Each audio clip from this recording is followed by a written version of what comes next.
Bonjour à tous, aujourd'hui je vous présente mes résultats et ressentis après 3 mois de coaching sur Good Training. Good Training, c'est 3 formules possibles: Premium Analyse, Programs et Coaching. Voilà, je vais vous détailler ça brièvement. La partie Premium Analyse, c'est accessible à moins de 10 € par mois. C'est à vous de piocher parmi les séances disponibles et vous construisez votre propre plan d'entraînement. La deuxième formule, c'est Programs. Là, on a des plans d'entraînement complets qui sont directement accessibles et que vous adaptez en fait par rapport à vos disponibilités, etc. Je vous mets le lien dans la description vers mon article sur le blog qui détaille vraiment toute cette partie. La troisième formule, c'est la partie coaching. C'est cette formule que j'ai choisie. Le fait de savoir qu'un coach allait analyser mes séances par semaine, etc., je trouve que derrière, c'est plus motivant. Je m'y suis tenu, hein. C'est rare moi que je tienne les plans d'entraînement longs, même si voilà, pour moi 3 mois c'est long quand même. 3 à 4 fois par semaine. L'avantage, c'est que même quand j'ai eu des petites baisses de motivation, rien que le fait de savoir que le coach, il crée les séances, il va suivre un petit peu tout ça, bah moi du coup ça me permettait vraiment de me motiver pour suivre le plan sérieusement. J'ai commencé par la synchronisation avec Garmin Connect. Il est possible de se synchroniser avec Strava, Polar, Suunto, etc. Cette étape va permettre de remonter directement les séances dans Good Training. Accès à la messagerie intégrée pour discuter avec le coach. C'est vraiment agréable. Ce qui est bien, c'est le fait de pouvoir échanger. Vous en parlez au coach, il vous répond assez rapidement, hein. Ça j'ai vraiment bien apprécié. On peut facilement du coup replanifier les séances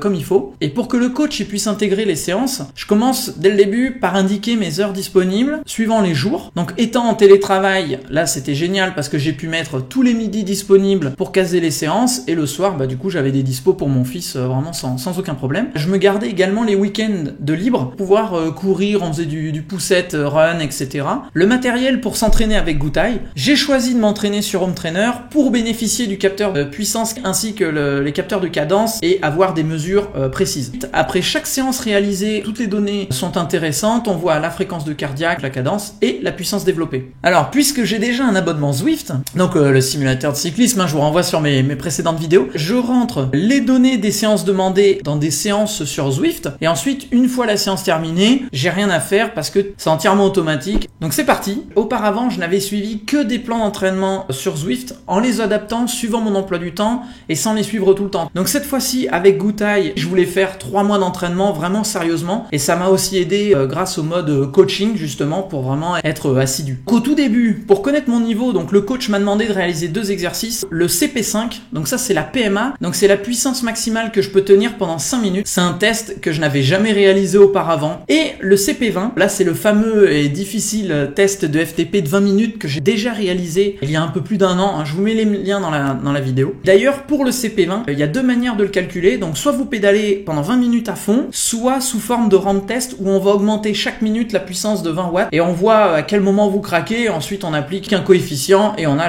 la valeur de FTP vraiment estimée quoi. Alors que pour Goutai justement j'ai fait que du vrai test, enfin du véritable test j'ai envie de dire, mais 20 minutes à fond, comme ça il y a pas de débat possible avec l'histoire du ramp test et je vous renvoie également vers une autre de mes vidéos où j'ai fait le FTP 20 minutes et également le fameux ramp test il y a un peu plus d'1 an également. Pour bien réussir ces tests, il est vivement conseillé de tout donner pour avoir une idée précise de ses performances actuelles pour que la préparation des séances au fil des prochains mois soit bien équilibrée et réalisable. Parce que si le test il est sous-évalué, c'est-à-dire que si vous ne donnez pas à fond, les futures séances elles manqueront peut-être un peu d'ambition et on maximisera pas le temps passé puisqu'on aurait pu s'entraîner à des valeurs un peu plus justes par rapport à notre niveau. Et si on surévalue trop, bah c'est pareil, les exercices d'intensité ils vont être vraiment trop élevés, on va surtout se décourager parce que ça va être trop dur. L'objectif est de sortir la puissance la plus élevée possible tout en étant le plus stable pour avoir une courbe vraiment relativement plate. Et pourquoi pas le fameux sprint à la fin là, que j'essaye de placer quand je peux hein, mentalement pour grappiller quelques watts. Alors mon plan coaching de Goutai a commencé en février, donc en plein hiver, donc le home trainer c'était parfait, et j'ai attaqué le CP5 pour connaître ma PMA. Donc là, si vous voulez pas savoir les résultats tout de suite, je vous renvoie vers la vidéo réalisée avec le test de PMA commentée par Jeune Cycliste Dynamique, qu'au bout de 5 minutes, donc j'ai atteint une puissance de 305 watts, donc n'ayant aucun repère de comparaison avant, je suis content parce que j'ai dépassé justement la barre des 300 watts, voilà, pendant 5 minutes. Là, ce qui s'est passé, c'est que on remarque que dès le début, je suis parti, mais alors autour de 300 330, 320 watts parce que j'étais bien. Mais finalement, après 3 minutes, j'ai craqué et je me suis retrouvé à 280 watts sans pouvoir remonter et mon cœur était au son rythme maximum à 180 BPM. L'exercice n'est pas un échec. On peut dire c'est que je suis parti trop vite et sans repère, c'est pas facile de savoir sur quelle valeur démarrer. Place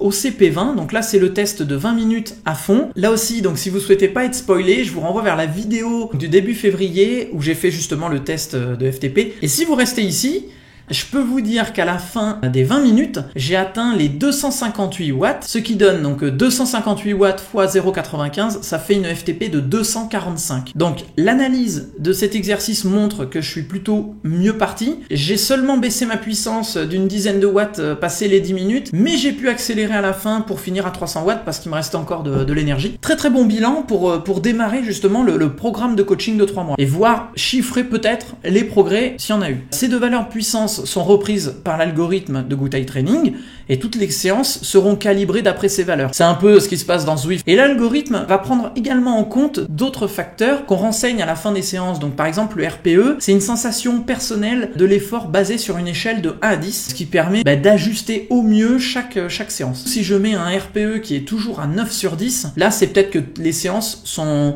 trop difficiles par rapport à mon niveau actuel et encore une fois il y a un risque que je me démotive. Tout est vraiment pris en compte pour qu'on puisse profiter de l'entraînement et ne pas subir. Donc que contient ce programme de 3 mois? Voici la représentation des intensités vues par Good Eye. Donc là on remarque, donc j'ai pris les 2 derniers mois et on voit tous les efforts de Z1 à Z3 et on voit du coup les ratios comme ça et c'est ce type de graphique qui va aussi vous permettre de savoir comment est structuré le programme par exemple, ou alors si vous êtes dans les formules non coaching, ça va être d'équilibrer vous-même vos séances, quoi, qui est pas que du supramax parce que sinon vous allez jamais finir. Là grâce à ces graphiques, donc c'est très visuel, on voit tout de suite où on en est. Et si vous venez d'arriver sur cette chaîne YouTube, bienvenue. J'ai varié les différentes séances que j'ai choisi de vous montrer, donc avec différents types. Vous allez avoir de la zone 4, de la vélocité, des changements d'allure, etc. Donc c'est pour vous donner un peu les différents types de séances auxquels vous pouvez vous attendre. Sous Good Eye, il est possible de comparer les travaux entre 2 semaines et de suivre les conseils. Là on voit la distribution des intensités entre la semaine 14 et la semaine 15 de cette année. Et on voit du coup les équivalents. Et là il me dit voilà, Ludovic, bravo, vous êtes vraiment tout proche de la distribution d'intensité idéale, bravo, faites plus de Z1. Mon avis sur le programme.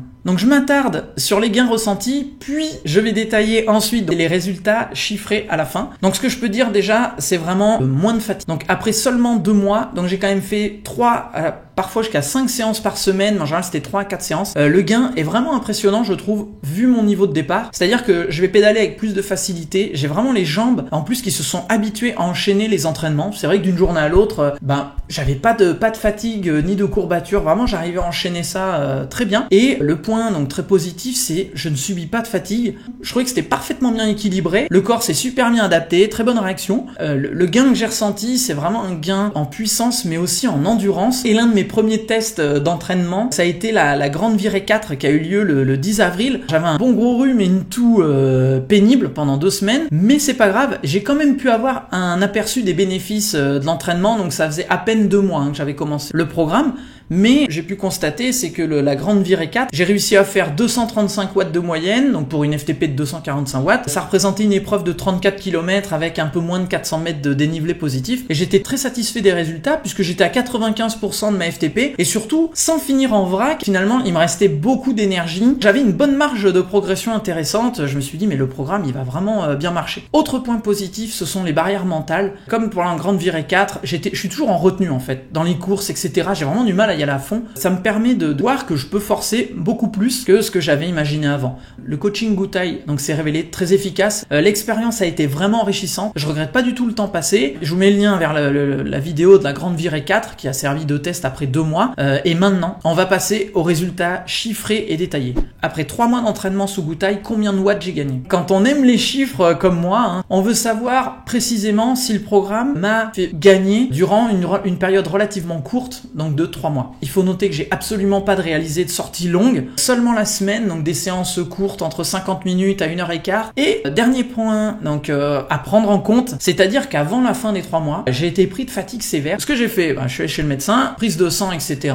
J'ai simplement attrapé une mononucléose. C'est un virus, mais qui vous scotche vraiment au lit, gros coup de barre, mais au point qu'on peut vraiment s'endormir, donc c'était assez galère. Finalement, quand on a fait les examens, j'avais déjà les anticorps, donc je commençais à reprendre le dessus, donc en fait, du coup j'ai continué l'entraînement, donc j'ai pas eu de coupure d'entraînement. Donc le CP5 et CP20 ont été réalisés dans ces conditions un petit peu particulières, et il faut savoir qu'en mai, il faisait beaucoup plus chaud qu'en février sur le home trainer, on ne devait même pas être à 18-20 degrés dans la pièce, alors que maintenant on était à 27-28 degrés, donc là c'est beaucoup plus difficile de pédaler serein. Mais maintenant que vous avez le contexte, c'est parti pour les nouveaux résultats. CP5, test PMA sur 5 minutes, donc j'étais super content parce que j'ai fini plutôt frais, même si c'est encore une fois très dur. En plus j'ai fait une petite erreur, c'est-à-dire que j'ai changé de braquet dans le premier tiers de l'effort, ce qui m'a fait tomber à 280 watts pendant une vingtaine de secondes, et ça m'a fait perdre pas mal de puissance moyenne, et à la fin du coup là j'étais vraiment bien, et j'ai pu frôler les 400 watts. C'était pour dire que j'étais vraiment en forme. Un petit peu déçu parce que j'étais proche, on va dire, de la réalisation de l'exo parfait. Ce que j'en retire le plus, c'est que je me connais beaucoup mieux qu'avant. On voit bien la différence entre avant et après. On voit la progression donc mentale et surtout physique qui est vraiment appréciable. Les deux courbes n'ont absolument rien à voir. En résumé, si on compare, PMA de février, 304 watts et en baisse constante à la fin où on finit,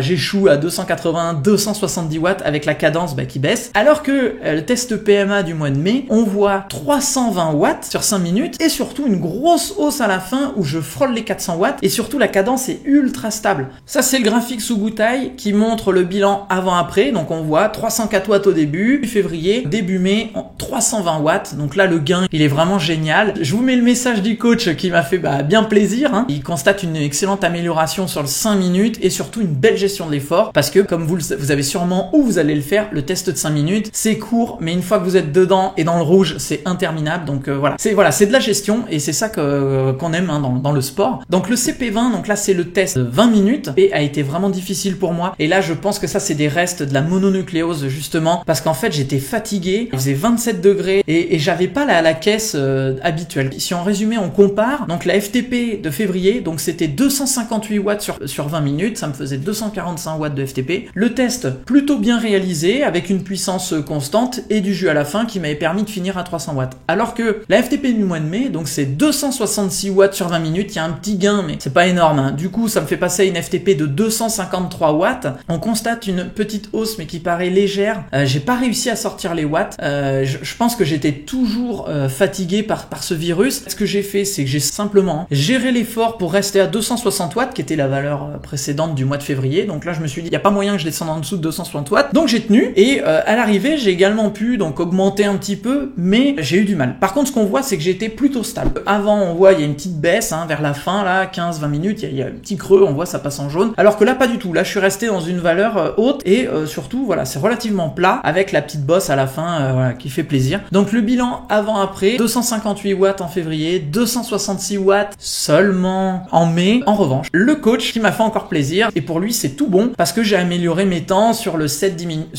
minutes, 10 minutes, 15 minutes et donc le 20 minutes où j'ai pris 10 watts à chaque fois. Donc pour lui, on valide complètement les 3 mois d'entraînement. Donc moi ça me va très bien. Mon bilan après 3 mois de coaching, la plateforme elle est vraiment complète, c'est bien réalisé, on comprend tout, c'est assez simple. Moi j'ai vraiment apprécié l'expérience de 3 mois qui m'a grandement amélioré donc ma confiance en moi, mon niveau de puissance, donc des watts à nouveau qui arrivent, c'est cool. Le fait de moins me retenir parce que ça c'est l'erreur classique que je faisais à vélo, et surtout j'appréhendais au début les séances d'intensité et finalement à chaque fois j'arrivais à suivre et à tenir le rythme imposé, et je me rends compte que j'avais aussi aucun repère avant, alors que maintenant ces entraînements m'ont permis de mieux me connaître, pouvoir discuter avec le système de messagerie avec une personne donc expérimentée, ça c'est quand même appréciable. En plus donc les réponses qui arrivent rapidement, on peut revoir le planning si vous avez des imprévus, etc. À cause du Covid puis du confinement, j'ai pas pu réaliser de compétition ni de grosses sorties en groupe. Du coup c'est le home trainer qui a bien chauffé pendant 3 mois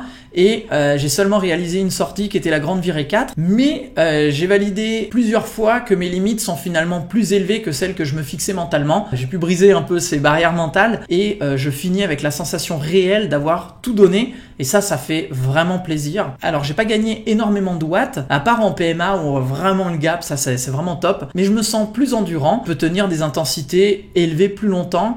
Moi qui ai un profil plutôt rouleur et qui aime les longues balades rythmées, c'est exactement le genre de progrès qui me correspond. Hein. Mon expérience avec Goutai Training mode coaching se révèle vraiment très très positive. Avoir un coach qui me pousse donc en dehors de ma zone de confort régulièrement et qui propose des séances variées, équilibrées, tout en restant à l'écoute de mes sensations, et c'est vraiment top. Pour résumer, les programmes Goutai sont efficaces, ils s'adaptent à votre niveau, à vos objectifs, ils sont utilisables qu'on soit expérimenté ou compétiteur, donc là il n'y a pas de problème, et en plus, donc il y a un énorme apport en termes d'expérience. Les séances d'entraînement sont vraiment toutes très bien équilibrées, et en se concentrant, parce que forcément il faut se donner un peu lors des séances d'intensité, mais j'ai réussi à toutes les réaliser malgré l'entraînement de 3 à 4 fois par semaine. Là encore, c'est vraiment un sans faute. Que vais-je faire ensuite? Donc je suis tellement satisfait du programme que justement je prolonge pour 2 mois supplémentaires jusqu'au premier triathlon qui va avoir lieu en juillet. Là c'est le triathlon de Bordeaux-Lac, donc ça va me faire un exercice réel. En plus je serai dehors avec d'autres personnes. Je vais pouvoir essayer de rouler à plus de, d'habitude je suis autour des 30-32 km/h, je vais voir si je peux forcer un peu plus. Ce qui est dommage, c'est que j'aurai pas le capteur de puissance. C'est pas grave, j'aurai de toute façon mon capteur cardiaque et surtout la vitesse en km/h, et je devrais arriver à me baser avec les ressentis pour savoir si je peux forcer ou non. Dans la description, je vous mets les liens vers Goutai Training, vers l'article du blog. Dedans, je reprends tous les graphiques qu'on aperçoit dans la vidéo, donc là vous aurez le temps vraiment de les lire. Et je mets également les liens vers les autres vidéos où je montre par exemple les différentes séances que j'ai pu réaliser sous Goutai. Donc maintenant c'est à vous, n'hésitez pas à me dire ce que vous en pensez de Goutai. Si vous connaissez, peut-être que ça va vous intéresser, je sais pas. N'hésitez pas à commenter, je vous répondrai avec plaisir. Et moi, je vous souhaite un bon entraînement. À très bientôt. Ciao.